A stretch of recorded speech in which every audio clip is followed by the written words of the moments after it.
Oh, well, hello everybody. It's Crusty Old Crow back again to do another one of my Tactical Perspective toy reviews. Managed to get that call today from Games Workshop. We're doing Retro Scarlett, guys. And thought I'd get outside and do this one today because I'm going to follow it up with a good old T-Triple-C and show you guys a vehicle set I did over the weekend. Kind of dumping some energy, if you would. So Retro Scarlett, there you go, guys. We've all been talking about the card. The card could take anything you throw at it, including people going through the rack going, got it, need it, just like the old days.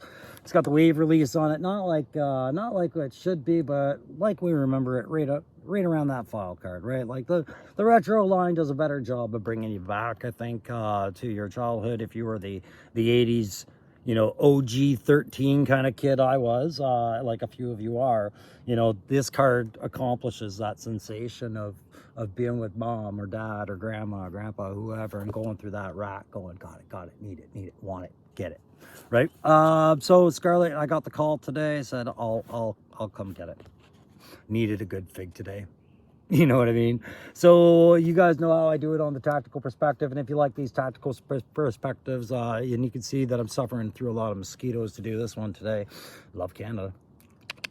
You hit that like, share, subscribe, do your old crow a favor there, and remember, it's absolutely free. I ain't asking you for any money. I don't know where that rumor gets any momentum, but let's quell it right now. I am a free channel. I am a free thing, right? Even when I pass 500 subscribers, I'm still going to be free. It just is what it is. So I always start my Tactical Perspective off with the file card. And the nice thing is about the retro card is I don't have to go far for it. I don't have to do a Google search. Now it's a snapshot of what it used to be, but considering I'm out here in the wild today talking about this beautifulness, will spare me trying to get an internet signal right now to expand on any of this, and just remind you guys that Scarlett's real name was Shauna M. O'Hara, pardon me, and she was inspired by of course, Scarlett O'Hara, which was the main female lead character in Gone with the Wind, right? So, you know, you got to remember where these characters started was in the late 70s, early 80s kind of brain canon. They started building around these people what the inspiration was, right? Old movies. And it goes to that point, you know, should we be looking at rewriting Joe canon to fit a modern generation at some point? Should Scarlett you know, and namesake for side, but should the Vietnam War, for a lot of these guys' main background character descriptions, it revolves around something around the Vietnam War, should that be updated to say Iraq or Afghanistan, or even, you know, tensions in the Soviet bloc, right? Things like that, you know, I always wonder about that. Anyways, I don't think they'd ever do it, but sure as hell hard to read a file card of someone this old looking at a figure so young looking. Her primary role was counterintelligence, and her role was counterintelligence. Primary specialty was, of course, intelligence, and her secondary specialty was classified. And I think that's a dangerous thing to lead elusive. You know, like, does that mean wet works, or does that mean how deep she can go undercover and what she's willing to do? I don't know the limits and restraints of what my imagination can imagine a perfect espionage is willing to do, but I think about James Bond kind of assets and what you have to do to get the information out of a client, and sometimes that rough hand isn't always the one you use, you know what I mean? Anyways, she's from Atlanta, Georgia. Well, isn't that coincidental? I was so happy to see that. That brought my mood right up today when I read that, because I'm flying into Atlanta, Georgia in about 5 weeks to hit Joe Fest and go finally meet my boys. You know, Aaron the Toy Enhancer, I think 3 Star Draw's there too. I hope he's there. If not, we'll get him there. But a lot of you guys are going to be at Joe Fest, and those who aren't, I'll be thinking of you dearly, but we'll give you lots of good content, and we'll make you feel like you're there with us, of course. But I'm really looking forward to that right now. Of course, you know, it's a gift unto myself to go to Joe Fest. And I could tell didn't go over well with my cat this morning. He decided to wake me up that way. It was weird. But yeah, she's from Atlanta, Georgia. Not to stray too much, guys. The write-up says that she's a martial arts expert who started practicing at age 9, and she graduated summa cum laude from 2 Ivy League universities and went on to excel in training courses at all 4 branches in the armed forces, right? So what is that? Navy, or air, sea, land, and I guess espionage. I'm not sure what they mean by the fourth element, but 1, 2, 3, special forces, yeah. Anyways, what you get with this figure, I remember my mom buying this for me in the original version. Of course, the retro version is exactly the same kind of get up as what I remember it being as a child, just a little bit different with some of the stuff that's going on here. I don't remember this as much. I think that was strapped to her leg. I'd have to look at the figure, and again, I didn't pull up a Google image of her to remind myself what she looked like back in the day, but I think there was still a bit of modernization done to this to a degree to make it more palatable, because her figure was an extreme espionage kind of slapped together female that with refining became so much more in the comics and the cartoons and everything. And you know, there wasn't that many repaints of her. I know the Ninja Force one did her no favors by more sexualizing her than anything, but this is a great homage. And you'll notice I don't have any of the pieces on here right now, right? I've just got her on her base, and I got her with her fist hands. She got hands too, Duke, look out. Not gonna approach her the same way I approached my Duke review, but you can see just a lot of good things going on here with this Scarlett. But I'm gonna start my review with the head to toe. So what I'll do is I'm just gonna set her somewhere nice so we can look at her. I can put her down and I can add accessories as we go. So just pardon me for a moment here. Hopefully this light's a little bit better, but here we go. We've added the straight ponytail to her head now, and it hangs down naturally with very little wind resistance going on, but the face never changed. And I've added that knife that she comes with so we can put that back in her sheath. But I notice the knife is really loose in the left hand, the way the fingers curl. There might have to be a little bit of heating and cooling, rapid heating done to make that knife sit more firmly in the hand. Not the worst deal. It's not like I pose a lot of fake pictures with their secondary weapons instead of their primaries, but it was interesting that it was such a loose fit. But that's going to go back in the sheath. And of course she's got her standard 9mm here. I imagine it's a Beretta. Looks like a Beretta to me, but that's going to get slid into her holster here. So we'll put those away and talk about what else she comes with. Well, this is an embarrassing jam. It seems that Scarlett does not come with a holster for said pistol, and I've had to just slip that down. Have not found a place to tuck that pistol in anywhere. Maybe I have to hide it where she keeps her ponytail. Maybe it tucks away into her ponytail. We'll have to accept that. Moving on down from that head and neckline, head articulation is enough that you can get some good poses, and the ponytails move because they're removable. So really I can't picture a whole lot of limitations, but let's just try moving that head up and to the left and have a look if she can do a proper mag check in the sunlight. Oh, do you have rounds, Scarlett? Do you have rounds for that rifle? Yes, sure do, but you can't look up much higher than that, can you, darling? No, we gotta bend you back to do that. So while she checks her ammo count, I'll tell you, it's about what I would accept for a head rotation and all that, and it's absolutely not a problem for me. Again, that facial feature just is, there's something that's drawing me in every time, and I'm undecided. I like it, and it's off-putting at the same time, and I can't put my finger on it. But moving down that neckline, she has that traditional red gridded padding on her right shoulder line like she had with the original character. And she is wearing that softened engine-like gray jumpsuit underneath what looks like a beige bathing suit with Wonder Woman boots and gloves. But overall, it goes together. It's what you always picture Scarlett as, and they hadn't been achieving this for a while. So this is refreshing to see it. You know, if you're not going to see it in the classified line, at least we see it in the retro line, and it fits in well with our classified collections, right? But let's talk about that grenade up there. That is a smoke grenade and not a fragmentation grenade, best I can tell. Or it could be a flash grenade, or like a white phosphorus, but that's about all it's going to be. It's not meant to clear a room so much as create disorientation or mark a helicopter landing site or designate a target for fire upon, right? It's a one-time grenade. She only carries the one, same as no mags means she only carries this one mag, right, for this rifle. But she does have those sights, and it is a nice rifle. I think this is Mutt's version of the weapon, but we're gonna see her with what else she's got. What else you got, Scarlett? Well, I'll tell you one thing Scarlett's got. She's got the same old annoying habits as the rest of the classified line does when it comes to that trigger safety and using that post mounting system to put a rifle on there, as opposed to maybe a clamp bracket or something else that you could slip the forward grip into, especially near that slip ring, which is right in the middle here, guys. We should have a clamp system instead of that peg. That's just teaching bad habits to kids. Kids who love guns, kids who want to have guns one day, parents who want their kids to have guns one day should not be learning to slide things into the trigger mech unless it's a lock.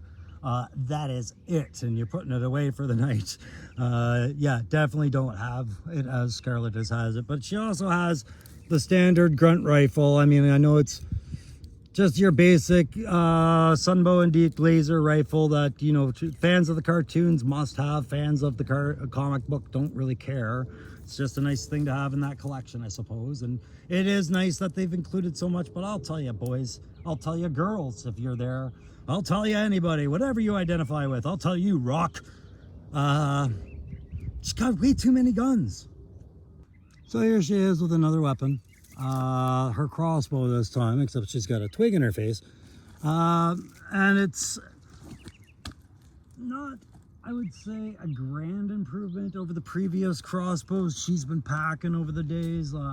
Be it the one that they threw at the Snake Eyes Origins Scarlett, that shared the same one with Beachhead, or the one that originally came her with her, which was a larger, more technical looking two-piece compound bow. This one that she holds in her hand currently is a very traditional looking compound bow. Let's see if I can do this without dropping that arrow. However, it is also, again, a two-piece. So what we're dealing with, again, is a old problem, new solution, still old problem effect with the two-piece compound bow. However, it does protect it in the packing and shipping and you know, unwrapping process. I do understand that and I appreciate that. My point being is that front bow piece attaches via a singular thin peg going into the hole, much like the silencers would do into the open muzzles of the weapons over the line of classified. So it's just a very tightly fit, small, independent peg. It's a single point of failure for the weapon to fall apart or a piece to get lost, and I don't like that about it. I would rather deal with and correct a warped weapon or perhaps a broken string and fix that than never have half of a weapon because it was dropped at a ill opportunity somehow, somewhere down a vent or a place of no return, or worse yet, moved and never seen. So she does come with an assortment of arrows, which I do like. I did mention that quiver was a non-function at best, I think, when the original figure, if it was even represented at all, which I can't remember. But let's have some fun. She comes with 4 different arrows for 4 different spots in that quiver on her right hip. Moving down that body line, her ab crunch. Again, we are borrowing torsos from the Marvel Legend line now with the way they are. There's not that single hinge for the ab crunch. Now it's a ball socket pivot joint working for that waistline. And I do feel it was a good move. It seemed, was it always that way, or did it just suddenly go that way? I feel like it just suddenly went that way. We've seen it with Recondo Duke, I believe. But I don't know. I have to go back and check my other retros. I feel like that was done differently previously in the line. But yeah, so she's got this arrow in her hand, and I'm going to call this one the Dirty Rotten Scoundrel arrow. It's essentially a fork for eating meat, and it appears to have corks on the ends of it or something there. So let's have a look at another arrow there, Scarlett. All right, well, crap, that was lackluster and uneventful. What we got for the last 3 arrows was not the Hawkeye package from Marvel, really. It was more of a, yeah, I'm a soldier first kind of package. There we go, we drop it. You essentially just get 3 standard arrows after that with the traditional arrow head. And they all slid nicely into that quiver. No complaints with the quiver. In fact, I've got 1, 2, 3 in there now. I'll just put the 4th. And you'll notice I keep her finger out of the trigger mech right now because I just want it out of there. But good discipline there, Scarlett, good discipline. But let's get that pistol back in your hand because you got nowhere else to put it, right? Then this is my problem with you. Yes, woman, I'm saying there's a problem with you. You're carrying too much weapons. And that's essentially pretty much the only fault I can find with this so far. So let's give her that finishing touch and give her an overall on this one. With the finish off with the leg strong here. Again, missing a holster of any kind, and it's interesting, but I guess it wasn't really in the design. Yet, here is my fatal flaw with it. She has the Derringer on her wrist, and I think Hasbro missed the opportunity with this. If you're going to do things with the quiver, upgrade compound bows, upgrade facial expressions, just make the character look tighter, then you had free reign to do that with the Derringer, and you didn't. It's still ridiculously small-handled, a small handle I can get behind, so long as it gets around that crest of the thumb line, right around here, somewhere sitting in there, and you can get around it. But look at where the trigger is on the pistol here. Look at it! Look at it! Look what Jesus did! That trigger mech is too small for her to even get a fingertip, much less, maybe she can get a Lee press-on nail in there and squeeze the trigger, but it's not practical. And given the amount of surface space her inner wrist actually presented for a better design, I would submit that if anybody ever was watching this video that had comms with Lenny, I would have said you had enough room to do a snub-nose 38, and you had every reason to, because of what was placed on the hip, where we see, I believe that's 6 rounds of ammunition there meant for things like a revolver. That is access ammunition for a revolver. Same as if it were a bandolier and they were larger, that would be access ammunition for a shotgun reload. You'd want enough to pump into your shotgun breech and chambers hold maybe 5-6 shells. Well, that's the same as what we're seeing here on maybe, I think most 38s, I believe they're a 5-round, maybe they are a 6-round cylinder, but that's what we see with this belt. This is a gunfighter's belt, and she doesn't even have the holster for it. And that is a brain conundrum I can't even get behind, but when it affected how they just kind of placated us by, here's your ninja stars, and I'll get to them in a second, that Derringer got no consideration at all. And by Derringer, I just mean single shot pistol. It's meant to have 1 round in it, hence why it's so small and impractical. But for God's sakes, don't overlook it. This just came off wrong on the figure as I see it. But yeah, back to the ninja stars. I hated seeing Scarlett with ninja stars. I really did. I felt like they were dipping her into a lore she didn't need to go into. She was a Chuck Norris female version from a line of Chuck Norris's. And yeah, okay, Chuck Norris used ninja weapons from certain movies, but most times fists and feet were all you needed to deal with Chuck. And I liked that about Scarlett, but they gave her eccentric weapons to try and do a one-off off of trying to play out the fact that her personality was actually really poorly depicted over the years in the comics and the cartoons at first. If you watch her entire shtick is that she doesn't like the other women showing up in Joe, and she's jealous and possessive and insecure, really. And then they want to portray her off as smart, skilled, intelligent, and dangerous on top of that. I mean, later years of writing would correct these old stereotypes, but it's one of those things where it's, you know, this throwing stars was a representation of just, you know, the 80s snow in the boardroom ideas of being like, let's give her some throwing stars and make her real fast. Yeah, let's leave that secondary. Secondary classified. Yeah, man. Okay, that sounds good. Anyways, that's enough of that. Let's get into that grade. And of course, she does come with a stand, guys. I don't often talk about the stands. I'm glad they're coming with them.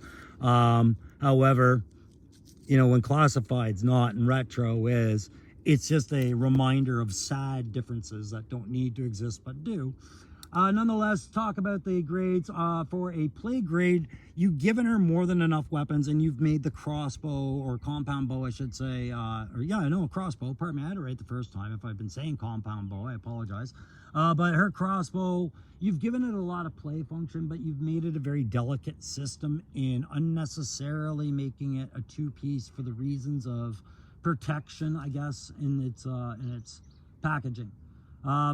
Maybe that's not a problem the consumer should have to deal with. Maybe that's you looking at your packaging and saying this package in particular will get an exception with this weapon. Maybe just put it in a bubble as opposed to try to press it into the plastic coffin. I don't know.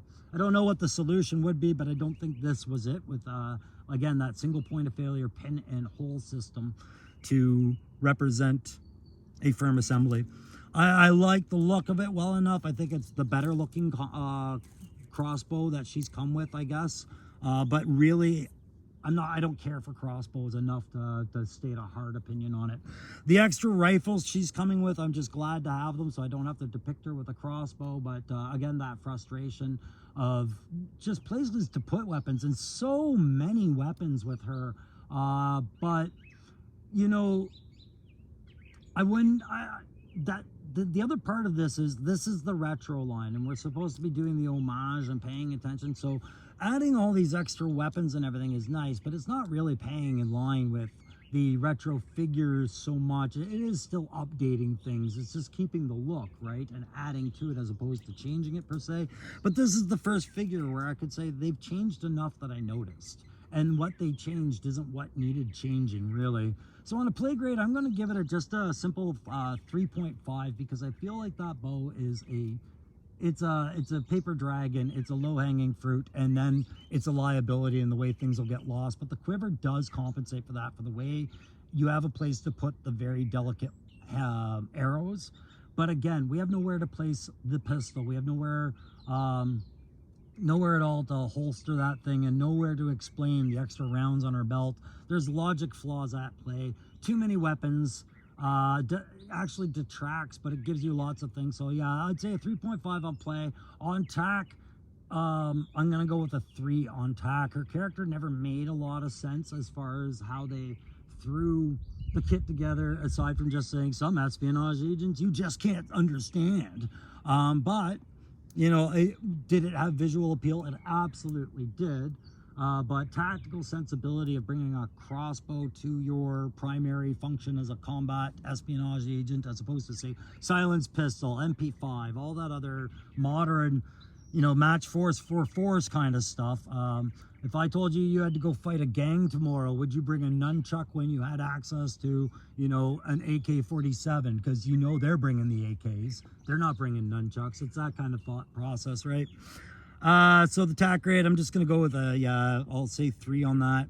But on the aesthetics, creativity, and characterization, you know, all of that good artistic stuff, I gotta go with a hard 5. They really did a good job with making me feel like this was the Scarlett that everybody was psyched about, that wanted a better representation. I feel like they danced around it long enough. 4th time's the charm. Take a break, put a pin in the topic of Scarlett, look at other characters in your line and ask yourselves, have I even considered showing a different image of them, or have I committed to one? And do I need to do a 4th repaint of anybody in the line, or release them into retro right away? Retro's become very exciting. It's become accessible, but it's also become a quiet, this is how you troop build thing with a slight variance from what they're doing in classified. And I think over time, that's going to end up getting them as criticized as classified was in some of their decision making. But meh, what are you going to do? There's worse things to get upset about. So there you go on that creativity grade. Yeah, 4.5. Did I say 5? 4.5. So 3.5, 3, and 4.5 is the end of the grades on that out of 5, of course, guys. And that's going to sum it up for today. Again, if you like these videos and these reviews, just hit that like, share, subscribe while I change to a different angle. So yeah, that's gonna do it for the tactical perspective review. Like I said, I was happy to grab Scarlett. I was happy to have a fig today. Means, you know, that replaces the fig Thursday kind of thing. And like I said, guys, I'm gonna go off an erratic schedule right now while I deal with some things that need to be put onto the forefront. And you know, I appreciate the people that are reaching out. That clearly, you know, it's serious enough that it's affecting me. But I want you guys to know I'm okay. I'll be okay. I appreciate all the kind sentiments, you know. I missed the brotherhood of the military, but I found it in a YouTube community in a different way, and I found this is very, very fulfilling, and I appreciate that. That's all I was looking for, was just a bunch of like-minded people to hang out with, and that's what I found. So that's what I'm going to throw my channel into, and continue to do so as I have all year. Thanks a lot for those of you keeping on with the ride. And now I'm going to go show you a new vehicle. Stay tuned for the next vid.